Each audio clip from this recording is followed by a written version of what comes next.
Anyways, hello. Hi. Welcome to a Sunny Book Knock.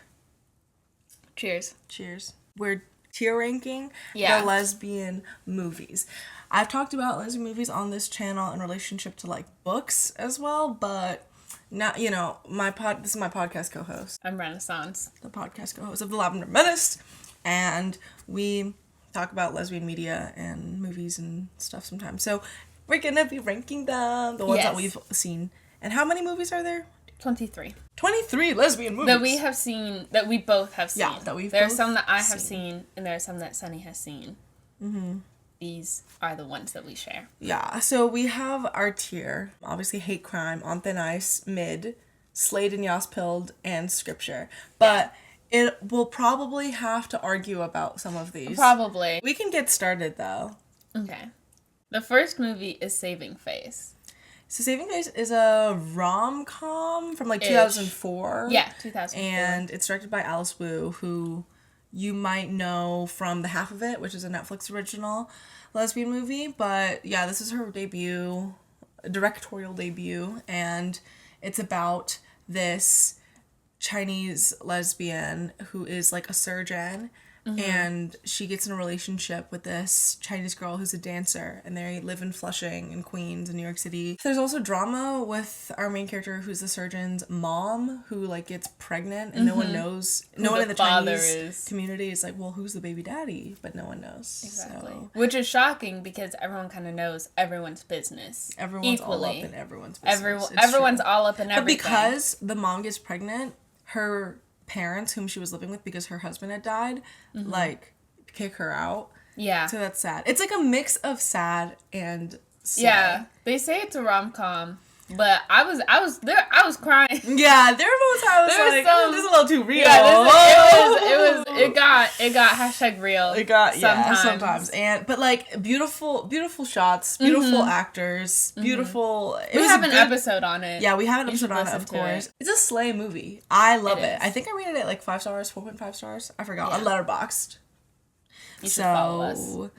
Yeah, I would say that it's in the Slade and Yaspilled category. I would agree. It's Slade and Yaspilled. Yes. Now, Shiva Baby. I've talked about this on this Easy movie. Scripture for me. Yes, I've talked about it on this channel before in reference to, like, books and stuff that I feel like are similar.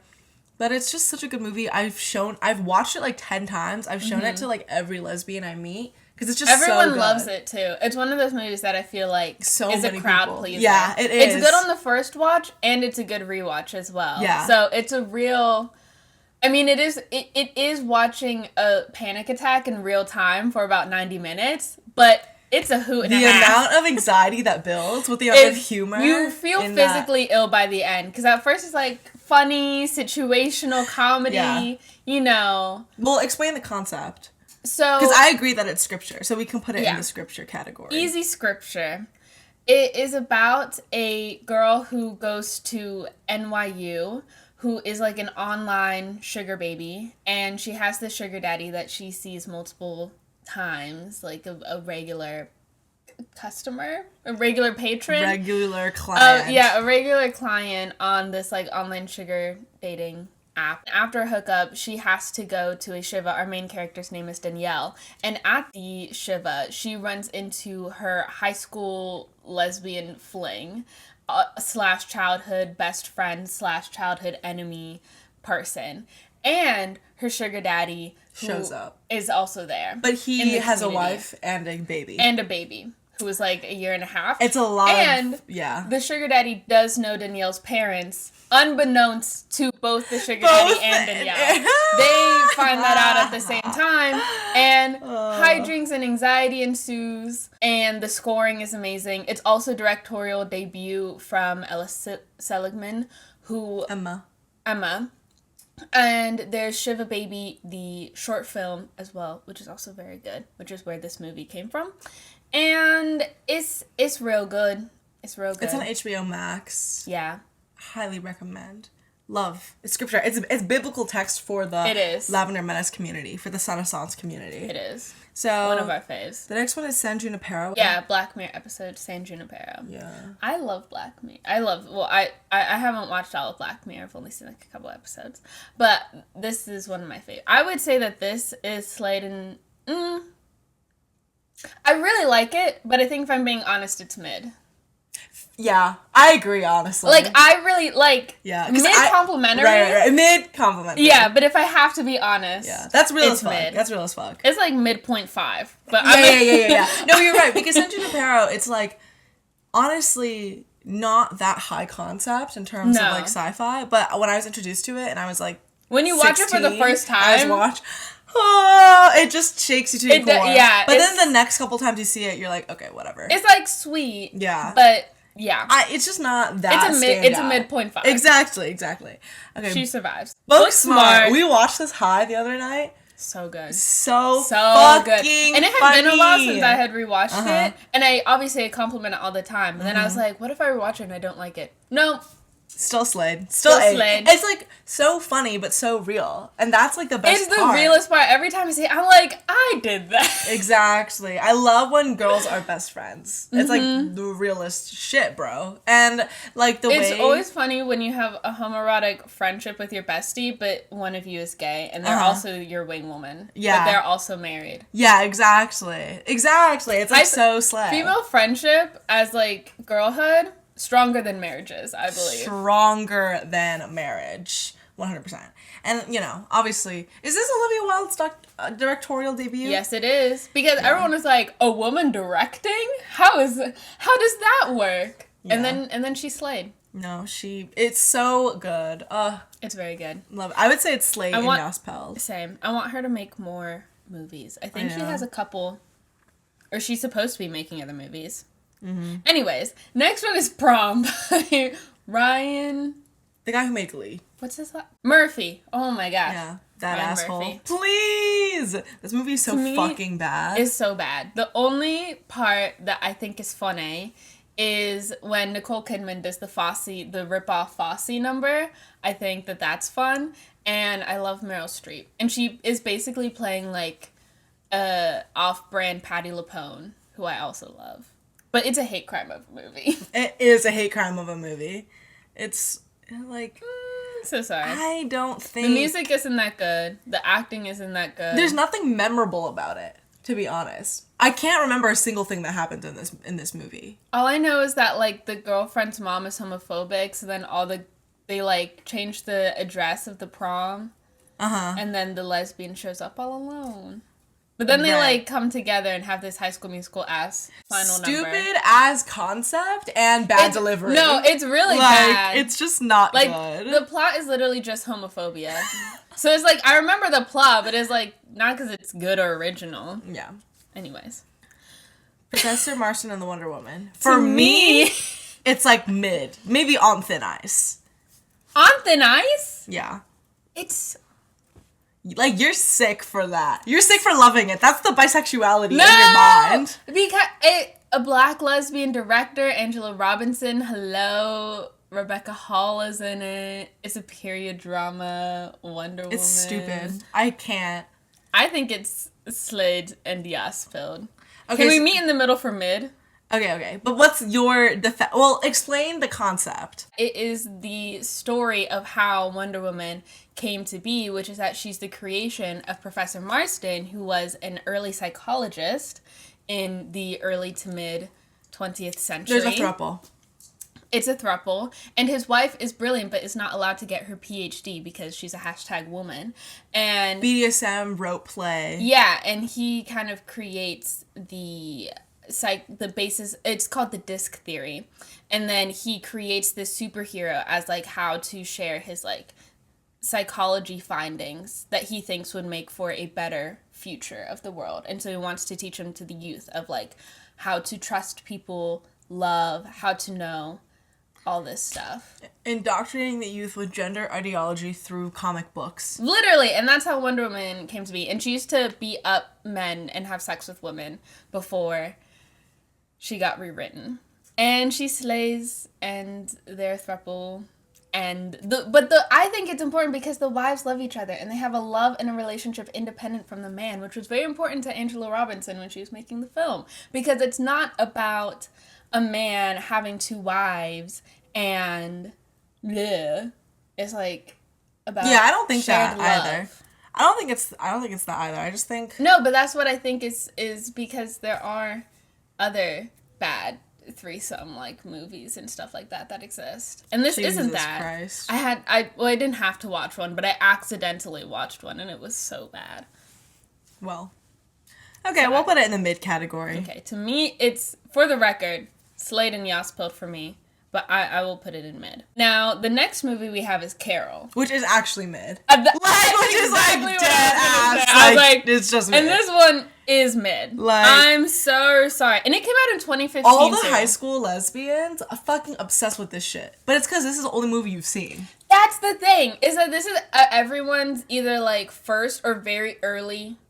It's just like a Christmas movie with like an age gap. Like, it's just not that serious. Yeah, and it's like a period drama. But I feel like if you're just getting into lesbian film and you say, like, the only time that this is acceptable to say this is your favorite is if it's like only within the first 3 or 5 that you've seen.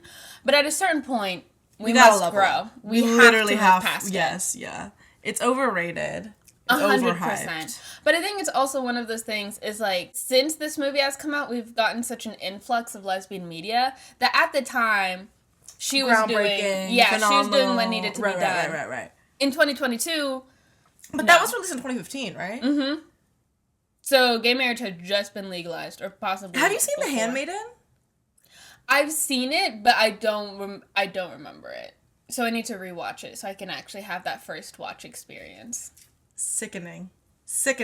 I was just gonna say that if Carol was released in 2015, The Handmaiden was released in 2016, which is another period drama, but it's Korean, so Americans can't read. So, but like, it's another lesbian thriller, and it's. I remember getting scared when I watched The Handmaiden, so I don't think I could finish it because it wasn't even the lesbianism. It was just that I remember watching the scene where the man was being really creepy, and I was like, I can't watch this. This bitch is a wimp. I am. But that was like I remember watching it at like the very beginning of quarantine. So it's been we have to watch it. We have to watch it because that's another lesbian movie that I've indoctrinated. That's like your favorite. It's my propaganda. Mm-hmm. Like, I make everyone watch like, that even shit if I with watch me. it and love it, it's still a Sunny movie. Yeah. Anyway. So, next one is... Why does it have... What language is that? I literally do not know. Bruh, it is Heartshot. It's Heartshot, yeah. Yes. I almost said Heartstopper, which it is not Heartstopper. No. I would say it's On Thin Ice. Yep. Yeah. Yep. It's a short film. It's not that bad for how cheap it is. There are things that are made that have a bigger budget that are worse. Yeah, and the actors just are kind of fresh. Very fresh. Very green. Probably their first. The script is not great either, so, I mean, it's not a waste of 15 minutes, but it's not, like... It's what giving you that much. Yeah. The favorite! Woo! What was it, 2019? 2018. Yeah, I saw this in theaters. It was pretty slay. I would say it's Slade and Yaspil. Agreed. Yeah. Slade and Yaspil. I remember when this came out because bitches were... Okay, well, I was also in it. But Disobedience that fandom was, like, at its height. And then Rachel Weisz is also in this movie. Exactly. So when we got another gay Rachel Weisz... being in this Exactly. movie. And Emma Stone. Emma Stone. Girl. And Joe Alwyn's in it. And Joe Alwyn. But no, I can't believe he fucks Emma Stone in that movie. Like, well, that's more crazy. Like Emma Stone gives him an evil hand job. Like, she's like jerking him off, but like plotting and scheming. Like, has this 3-minute long monologue. And then he just kind of comes in the background. This is like the girl movie for the girls in terms of like scheming and manipulating and slaying. So. All of that. Yeah. Next one. Jennifer's Body. I would also say this is Slade and Yaspil. Okay. You think it's mid? I'd say mid.5. Ugh. Jennifer's Body has a special place in my heart because the director of it went to my high school. Yeah. Yeah. And I forgot what... Anyway, but this movie makes me happy because... Well, I'm more of a horror girl than you are. Yeah, but I like Amanda Seyfried. Seyfried. I always forget how to pronounce her last name. And I like Megan Fox, or like this era of Megan Fox as well. And I like Girls Who Kill Boys. I think it's just so aesthetically pleasing. It's so 2000s, and I really like that. I feel like it's very of its time, but in a good way. But I think overall...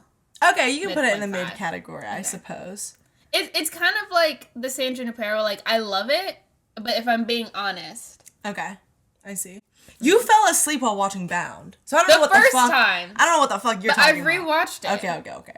And I love it. I would say it's Slade and Yaspil. I would also say it's Slade because and it's like Yaspil. the butch femme 90s dynamic is something that is just so... It just like... It presses the Yas button in my brain. Italian mafia core. I watched this, and it was a room full of gay girls, and our one straight friend, and all of her questions were about how do mobs work, and not about the lesbianism. Like, they're literally, like, fingering each other on screen, and she'd be like, but how does money laundering work? And everyone is like, why is that where your mind is at? There are more important things happening. Jennifer Tilly. No. The meet cute in the elevator, outsold. Slay. Corky is so attractive to me. But you're more into the other character, right? Oh, yeah. I love Jennifer Tilly. I don't know who the fuck that is. The other character. The femme. Yeah, femmes are stupid. Anyways, the next is movie is Novitiate. I would say this is Slade and Yaspil. I agree. Because it's just so beautiful. It's Diana so good. Agron being in here twice. In both of them! In Shiva Baby in and two Novitiate. lesbian movies. I see you. I see. Be who you are. Novitiate. It's about nuns and they're gay, but it's not in like a creepy way. It's more of like in a someone like the 17-year-old girl is really trying to find a place to put all of her feelings and guilt and find meaning and passion in being a novice. But this is set in like the first 60s? yeah 50s? like in the 20th century, early half, and before that one Catholic thing that made the nuns anyway, I don't know. Some shit like that, but it's a good movie. I think it's also directed by a black woman. It might be a debut, I'm not sure. It is directed by a woman. It is directed by a black woman. Wow. Wait, look at that. Scroll. Interesting. Okay. Well, I don't know what other movies she's made, but that's a Slade and Yaspil. It is Slade and Yaspil. Next, we have The Watermelon Woman, which I would say is also Slade and Yaspil. What do you think? I want to put it in scripture, I think, for the layers of it and its contributions to lesbian cinema. I'd say it's Slade and Yaspil 0.5. Yeah, I agree. Because I feel like it's not. It's more about lesbian culture than it is about lesbian romance. Where in most of these, there's like a love story to it. Whereas the main character in The Watermelon Woman, like, yes, there is that relationship, but it's not like good. Like, Diana's like racist and like using the black characters to like ease her own white guilt, which is part of the commentary of the film. Like, that's not a negative aspect of the film, obviously, but the focus isn't on the romance. Yeah, because it's not because like, also the relationship is between people. like the two friends as well. Yeah. The two studs. Portrait of a Lady on Fire. I feel like it's also Slade and Yaspil. I would say it's scripture. Really? Yeah. But I feel like we don't really talk about it that much. It lives here. It lives here. And every frame is so good. And, like, every line. And Adele Nell. Yeah. Well, we also have The Water Lilies on this list. And I prefer The Water Lilies as a movie. I do not. Well, I have, like, nostalgic attachment to it because I watched it when I was, like, 12. And I was like, am I gay? Question mark? But Portrait of a Lady on Fire is so good. I know, but it's, like, also... It's moving and it's beautiful. But it's also... To me, I'm like... I get why people would find this, like, boring. Or, like... Well, yeah. Yeah, but you can say that about, like, most films. Good or bad. I feel like Shiva Baby isn't boring. You know what I mean? Like, No, I feel like, but it's not everyone's taste. I know, but I mean, like, in terms of the pacing, yeah, I like movies that are really fast-paced, so it's just not, like, for me, you know? Like, you like a slow movie. I need movies where things are happening. I like fast-paced, but I feel like this is one of the exceptions. On the whole, I'd say I prefer movies that are, like, less than 100 minutes. and keep it moving. No, I don't mean like the length of the movie. No, I know, just but mean, you like, have to keep it fast. Like, I don't like movies that drag things out, which is harder to do. Yeah, and it's not that Portrait of a Lady on Fire or like, you know, other slower movies drag things out. It's just that because it's slow, it's just not to my taste. I'll put in Slade and Yaspilled. Bitch. To me, it's scripture. But I'm a cheerleader. That's scripture. That's scripture. That's scripture. That's scripture. Bro. Universally. We saw it in theaters the other day. To me, the theater experience, and I think it's probably because it was a Pride event, and I feel like 98% of the people there were also lesbians of many different generations. That really added another layer. I think that's a worth watch experience. It's so beautiful and funny. So funny. And I didn't realize until seeing it in the theater how well it uses the first person point of view shots. Like when Megan comes home and there's the initial intervention and you see like everyone looming over her from the camera's perspective.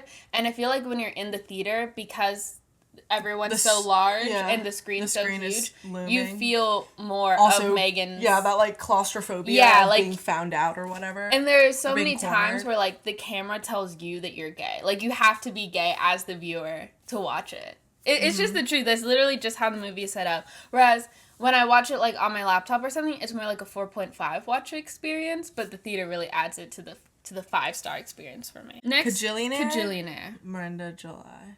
I would say it's scripture, to me. To me, it's scripture. Level?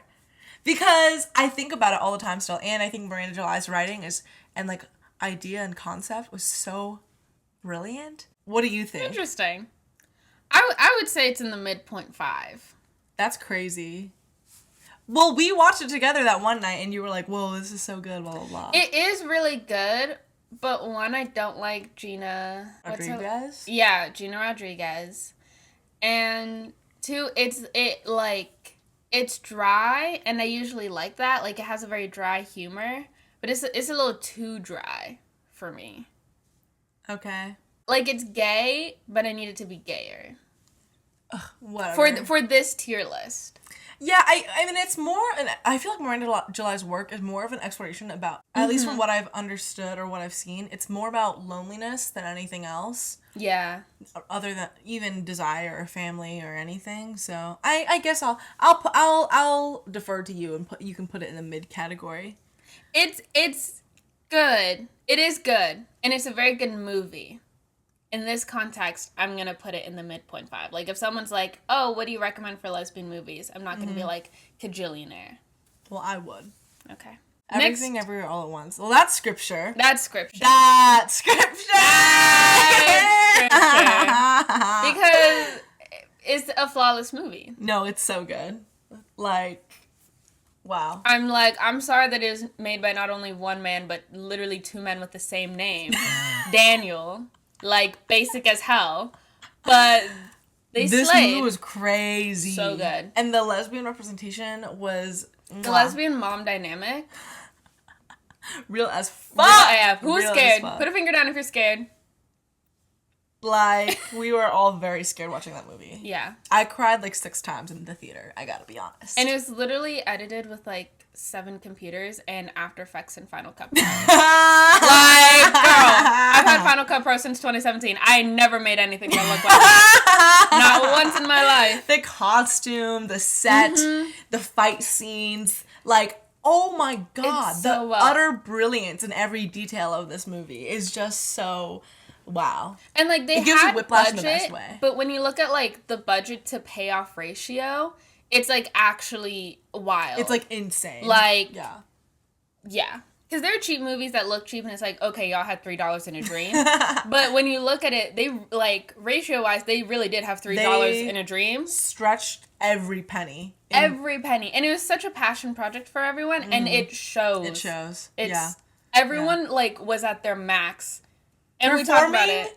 Like, at the heights of their I was going to say, because, like, in the episode, I'm like, why was Jamie Lee Curtis so good in this movie? But she, like, her and Michelle Yeoh, especially their, like, last scenes at the end of the movie, so good. Giving. So, like, every relationship dynamic, like, father, daughter, husband, wife, mother, daughter, like granddaughter, tax auditor, client. Like every relationship, girlfriend being introduced to the family, is so well flushed out and so well written and so good, and they all come together in such a beautiful way at the end. It's So we're putting Passing by Nella Larson, or the adaptation of Passing by Nella Larson, in the Slade and Yospills category. Yes.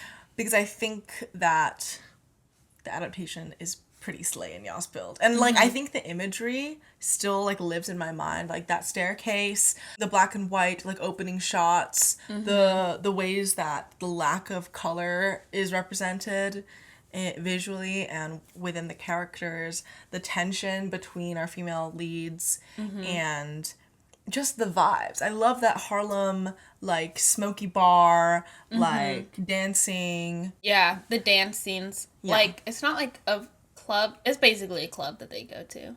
Those are always really interesting. And then, like, the little house parties, and then the ending. No, I was gonna say the final shots are the ones.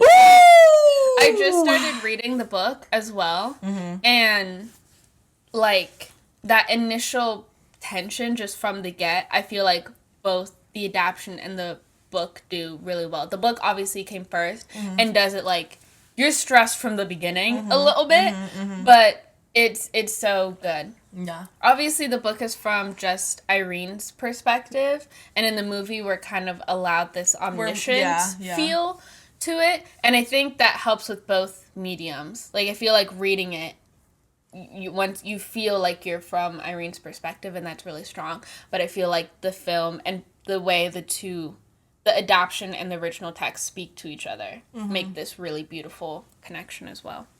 Anyways, next is I Care a Lot. I feel like it's a mid. Oh, I was going to put it on thin ice. On thin ice. I was going to say it's thin ice. Like, it's not a good movie, but it's fun to watch. Exactly. Like, it's just like a fun watch. I still love Rosamund Pike. I still love that she's evil. Is the movie good? No! I love the concept and the way that it's delivered, but is the movie good? No! Like, it's like, if you listen to all the things, like, yeah, I like that, yeah, I like that, yeah, I like each that. individual element is something that I enjoy, but when it's put together in this movie, I'm like, this is kind of bad. Which... what can you do? How the cookie crumbles. Literally. I'm like, but it's like better than some attempts at this, you know? Yeah. But so. I mean, like, if you look at it, like, it's not going to go above anything else. No, and it is better than Prom. No, definitively. So it's on the, like, and that's the thing, is that it's not completely bad. It's just on thin ice. Yeah. Like, if it was 1 degree worse, it would be really bad. Yeah. But it's not. Yeah. Now, Crush. Hate crime. Going to hell. Like, hate honestly below crime. Hate crime. Like, whatever is worse than a hate crime. Like, these two, Prom and Crush, being next to each other is real as fuck. Feels right. Crush is throwing slurs at us. Like, that's what that movie feels like. Watching that movie is literally like getting hate crime. At your high school. Bad. Because why are you luring me in with sapphic movie, but then it's a straight couple that has the most action. And they have no chemistry. And the mom flirting with the coach. And none of the female characters have any chemistry. As sisters, as friends, as crushes. Like, as the object of desire and the desirer. It's giving nothing. The art is bad. Literally, oh my god, the Cal art's... We have a whole episode about this. If you want to hear us discuss this at length, complain about it for 40 minutes. We haven't stopped hating it since watching it. Like, the amount of hatred I have for this movie. It's so real. And people keep on giving it 3.5 stars, 3 stars, 4 stars. I mean, like, yeah, it's a little bit cheesy, but it's not a little bit cheesy. It's like actually irredeemable. Okay, Water Lilies. I feel like you want to put it in the mid category. Because you're a fucking bitch. But fine, I'll accept it. Jesus Christ. Like, I haven't rewatched it in a bit, but like, just my memory, the visceral memories that I have in the scenes, and like the pool, and like Adele. I don't know. I have so much love for it. Adele was 18, and then the other actress was like 14. And they have like as real life characters? Or as real life actors, or as characters? I don't remember. The actors. Oh. And then, like, Adele was, like, 18, and then she met Celine on this movie. Mm-hmm. And Celine was like 32. Mm-hmm. Lesbian age gaps. No, but like it's a good movie. Yeah. But it's also a bit dramatic, a bit slow, shorter. It's a coming of age movie. Like, if I was gonna watch a teen lesbian movie, I'd probably go for Booksmart, but I'm a cheerleader. Yeah, but those are like silly. Water Lilies is heavy. Like it has a more somber tone for sure. Exactly. Yeah. Vita and Virginia. Well, you love it. I don't really have that many memories of it. I just remember thinking it was pretty. It was like pretty to watch. You gave it 4 stars on Letterboxd because I wanted to know what you thought about it because you don't talk about that much. And your Letterboxd review when you watched it was pretty nice. Yeah, but I don't really have any long-term memories associated with it, I don't think. I'd put it in the Slade and Yaspil. I love it, but it's not scripture. I would say it's like mid.5. I'll put it in mid. I think I love it better than... Every time You love it more than it is good. See, and I think that, but then sometimes I rewatch it, and I'm like, no, this is good. Why do I feel like every time when I remember it, it's not as good? From what I remember about I honestly get it confused with the movie Colette, because it's so... All the time. Because it's so... You get it confused. Conceptually similar in terms of, like women writers and like their relationships to each other. Yeah. And I watched them at a very similar point, I'm pretty sure. Yeah, I think you watched them like almost really, back to back. Yeah. So I really don't remember any that distinctive about Vita and Virginia. Like if you pull stills from Vita and Virginia, I would be like, do I know this?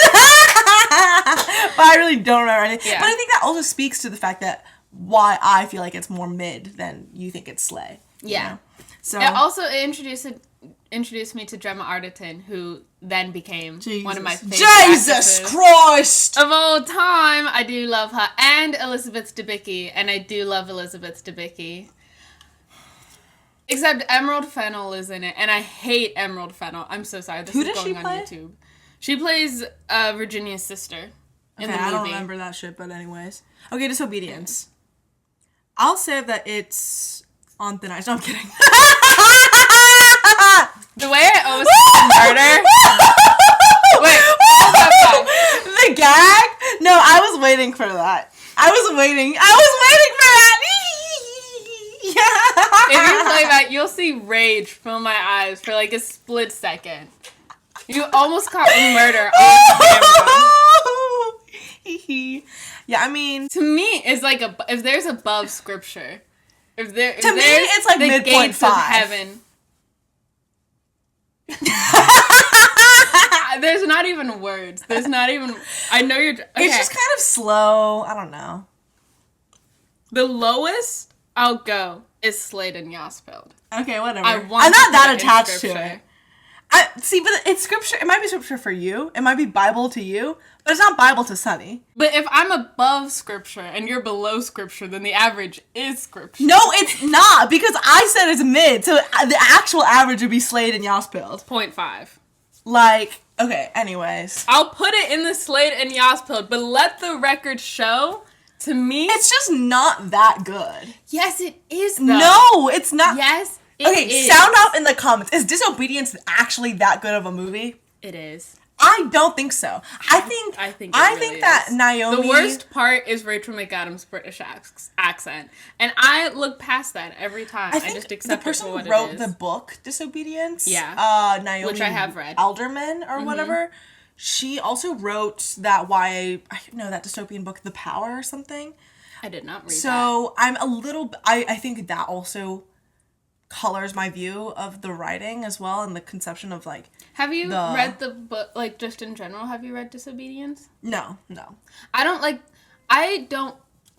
book is good, and it has strong points that had to be cut for time for the movie, definitely, but I like the characterization of Ranid, who is Rachel Weisz's character, way more in the movie than I do in the book. She's kind of like a cunt, which I don't mind, but then it doesn't make you... not root for her, but like, I don't know. Disobedience just doesn't really stand out in my mind in any particular way, because I don't really think of... Unlike Portrait of a Lady, it's not like these beautiful shots. Unlike Novitiate, there's not this like...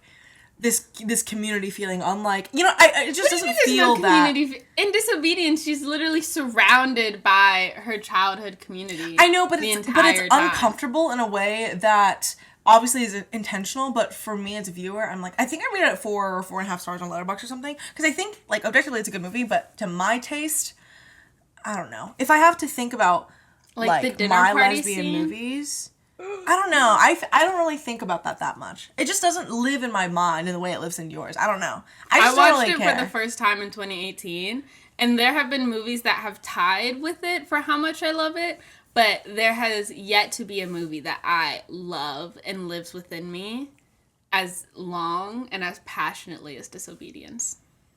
I watched Birds of Prey in theaters, I think when was it released? 2020, 2019? And that's been biblical to me ever since. I almost added this to it, but I didn't Birds know if of it Prey. 100% counted as. Well, yeah, because there's a side lesbian lesbian. I feel like if Everything Everywhere All at Once is on Yeah. it, I feel like Birds of Prey would be. But whatever, we won't think about that, because for me, it's above scripture. It's actually it's like what makes up 50% of my gray brain matter.